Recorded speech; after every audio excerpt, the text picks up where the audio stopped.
America's pastime is, was, and always will be shooting.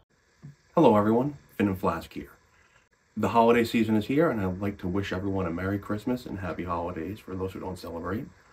And with it being the holiday season, I'd like to introduce you to my fine English shotgun. The English are known for making exquisite side-by-side shotguns, and certain brands come to mind from most, like Woodward, Boss, Holland & Holland, Purdy, and the brand that this shotgun is. This shotgun is made by Wesley Richards. Those other brands were all made in London, and the Wesley Richards was made in Birmingham. Birmingham made some very fine shotguns as well as the London gun makers. This shotgun is a 14 bore or 14 gauge, however you like to describe it. Most of the English describe them as 14 bore or 10 bore, 12 bore, stuff like that. And if you would like to get an in-depth history of the maker Wesley Richards, Cap and Ball did a video on Wesley Richards shotguns, and he goes a bit more into the actual company and how things were made. I ended up picking up this shotgun after going clay shooting with a friend. I actually have a video of me going clay shooting with that friend. We took out my Northwest trade gun. I wanted to show her the gun shop that was on the premises. And there's this like really cute little 410 because she was kind of complaining about the kick. So I went in there to go show her that shotgun, and right beside it, I noticed a hammer gun. So I picked it up and I looked at it, and then I realized, oh my God, this is actually a percussion shotgun. And then I saw the maker, I'm like, no way. And basically, I had to pick it up. It was just one of those things. I've always loved fine English shotguns, and that just kind of fell right in my lap and it was like an omen. After I made the decision to purchase a shotgun, I brought it home. I got the serial number off the inside of it, and I actually contacted Wesley Richards, and they told me a little bit about this shotgun. There's a little bit of conflicting information from what I saw there. They described it as a 16 gauge, and they said it was sold to William Bishop. And apparently William Bishop was one of the people who was one of the engravers for Wesley Richards. So that's a little strange, but it did tell me the date it was manufactured, or rather sold. And I said it was July 9th, 1841. So this shotgun has been around for a long time, and I'm ready to get this thing back into action. So since I don't know exactly when the last time it was shot, I decided it would be a good idea to go out into the field and proof it. So I just did like a little moderate proofing of it, just to make sure that it wouldn't blow up in my face. To start this process, I'm going to pop a couple caps, clear the nipples, and then I'm going to proof test it. Because this shotgun has not been fired, as far as I know, for a very long time. So to be safe, before I actually take it out, I am going to proof it. I think I'm going to start with 40 grains in an ounce and a half shot. Then I might bump it up to 60, and then I'll probably stop at 75 because I'm not going to basically shoot any heavier than 75 grains. I'm probably going to shoot 65 grain loads out of this. So pop the caps. All right. Now let's start the load. Got it set for 40 grains. I'm using overshot cards today. I'm doing 3 overshot cards. Both barrels.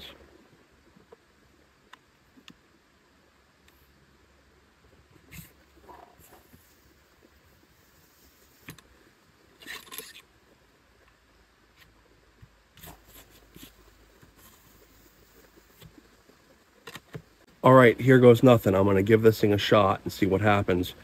It's 40, I think 40 or 45 grains. I forget what I put in there.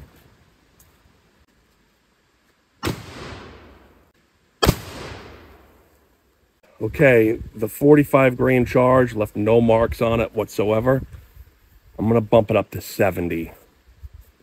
And I think I'll be happy with 70. I decided to go for 75 grains of 2F. Get it over with in one shot. It wasn't catastrophic the first time, so we'll see how it goes with the 75.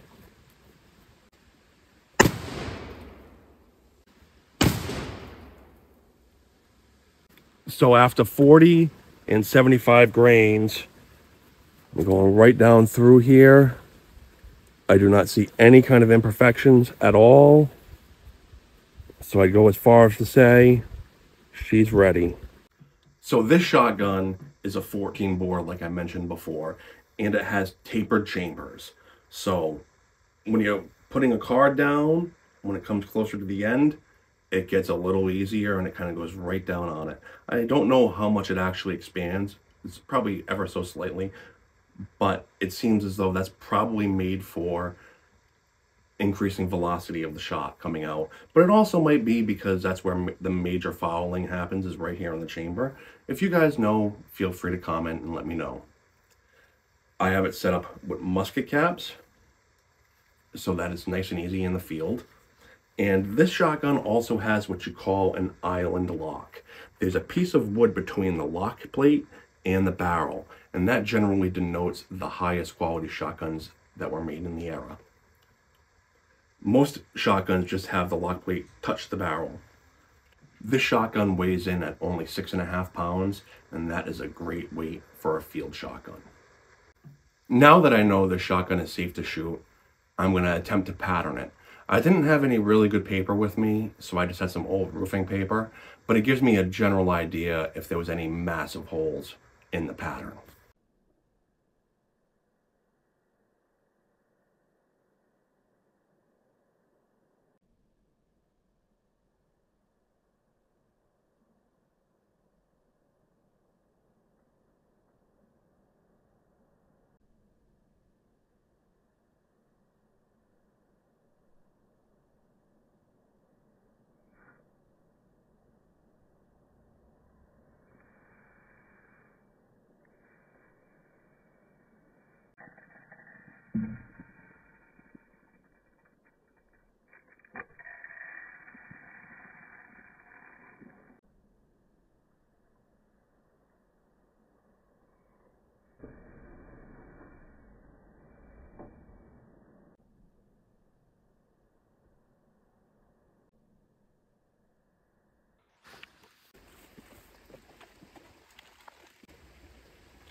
It's hard to get a good idea of what's going on with it, but it does look pretty even.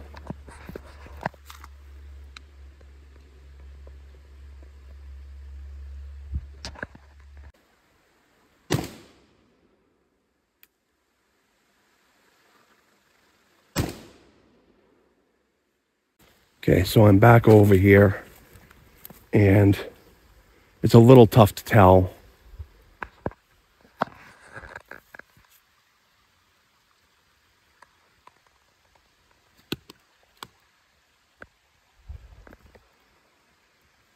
Seem to have a hole right smack dab in the dead center.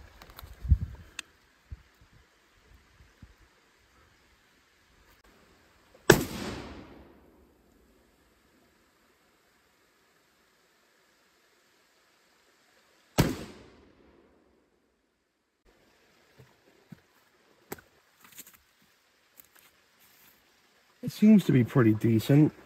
There's a bunch of shot in here, so I think it'll be all right. It's kind of hard to see with this paper. This is the only paper I had in bulk kicking around. It's just roofing paper left over from old projects. So I did 50, 55, and 60 grains of powder with 1.25 ounces of shot over it.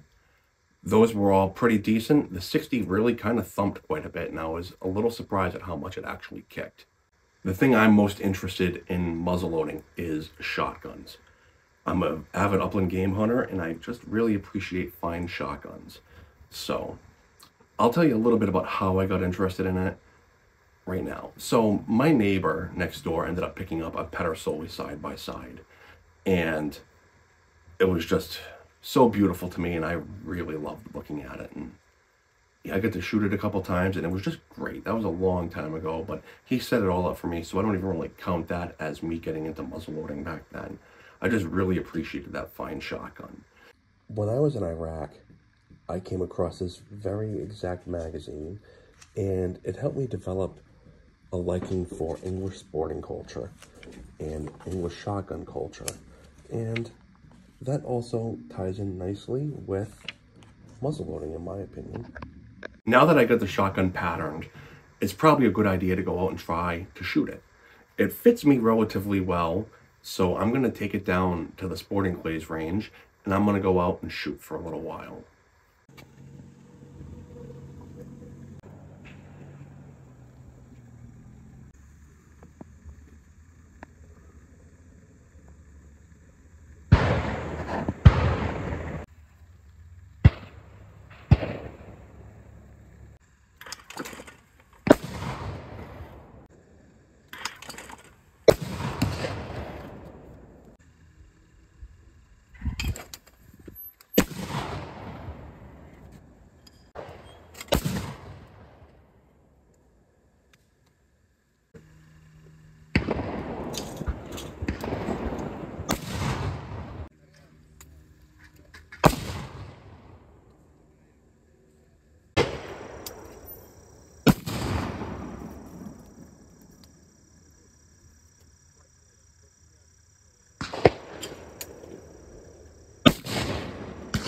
I'm impressed.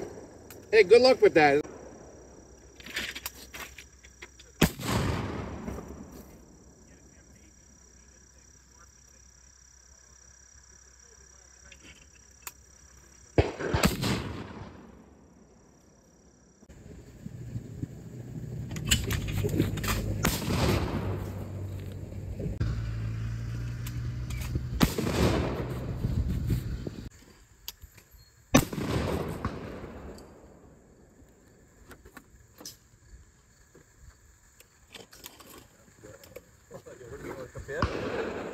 Where'd that one go? I think it broke. Oh, it did? How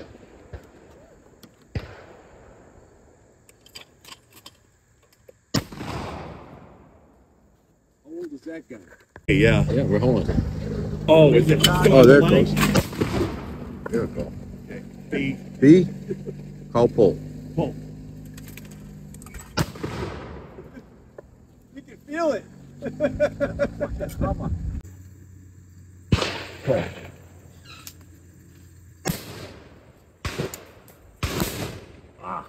I hit that one, you think? I think you chipped it. Whenever I take my muzzle-loading shotguns to the local Clays range, people always seem to just come right up to me and just want to know what's going on with it, and they all enjoy it. And especially since this was a Wesley Richards, it got some real attention. So I ended up actually letting one of the people that was around me shoot it. Well, I actually let more than one, but I only recorded one person shooting it. But everybody was really digging shooting a Wesley Richards shotgun.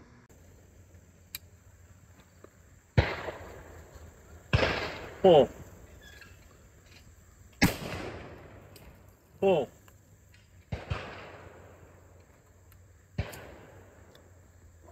Back trigger. Ah. Pull. And on the back trigger. That's the back. That's the back. Front and back? You shot the front barrel first. It's front trigger. Yeah, now you gotta shoot the rear trigger. No, he's gonna shoot the front Oh, trigger. you gotta shoot the front one? Pull. I held on to the shotgun for a long time before I decided to make a video on it because I couldn't make up my mind if I wanted to just use it as is or get it fully refurbished, because the barrels they don't have much finish left on them, and the stock, the checkering's off, and I just decided, you know what, I'm just going to use it as a field gun. That's what it's designed for. It's designed to be used and not really a collector's piece. So this was the gun I used the most this fall rough grouse hunting, and it served me real well. I have a Belgian side-by-side that's pretty high quality, and I used that last year, and it was quite good to me, but the thing's a tank. It probably weighs about 10 pounds, and this thing weighs only 6.5 pounds. so it's just so much easier to carry around with me. But it does thump quite a bit more. Even with only 60 grains, you can feel it. But I'll put a couple highlights of me hunting in here so you can see how it handled in the field. And I think you'll enjoy that.